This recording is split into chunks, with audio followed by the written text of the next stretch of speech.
At nangati na naman ang aming mga talampakan kaya kami napasugod dito sa Davilan Food Park sa Carmona, Cavite. At ito ang ilan sa mga natikman namin mga pagkain dito na hindi namin natikman sa Fusion Alley. Sakto nga lang ang dating namin dahil nakita namin na magandang view ng kapaligiran ng Malal, Netherlands. Haba ng view ng Fusion Alley tuloy. Davilan. At wala na nga kami sinayan na oras at sinimulan na namin ang paghahanap ng aming food trip. At nakapag-buwan naman na nga si Jaden. Ito. I want marshmallow. Thank you. Essie? Wow! Anong sabi mo? Yum. At itinuloy na nga ulit namin ang paghahanap ng aming food trip. Grabe, napakaraming stalls at napakaraming iba't ibang dishes ang makikita at matitikman mo dito sa Davilan. At isa nga sa mga hindi ko natikman sa Fusion Alley dahil sa kabusugan ko ay itong mozzarella sweet corn. Mainit pa yan.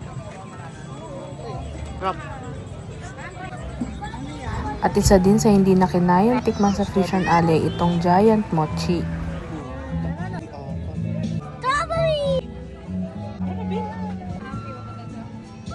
It's a dog with mouth. Very tasty. I want to taste it. It looks so yummy. Mochi. Crap. I want to taste it. At nakakita rin kami ng crispy crablet kaya kami napabili na rin. Wow. At hindi mawawala ang french fries kapag may bata kang kasama. Ketchup.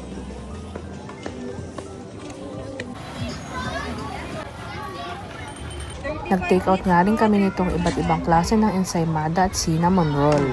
Advice ko lang kapag pupunta kayo dito ay magdala kayo ng camping chairs at camping table kasi yun sa amin na iwan namin. Maganda rin na makarating kayo ng ganitong oras mga between 3 to 4 p.m. para hindi pa masyadong crowded at makahanap kayo ng perfect spot na makakapag-chill at may view na nature.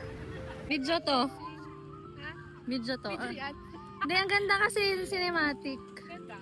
Ganda ko. Di wow. Yan naman si J-Roll. Yan yung picture mo. Tapos padala mo sa ating vlog. Tumayo pa dito. Pagkain. Madali lang yan.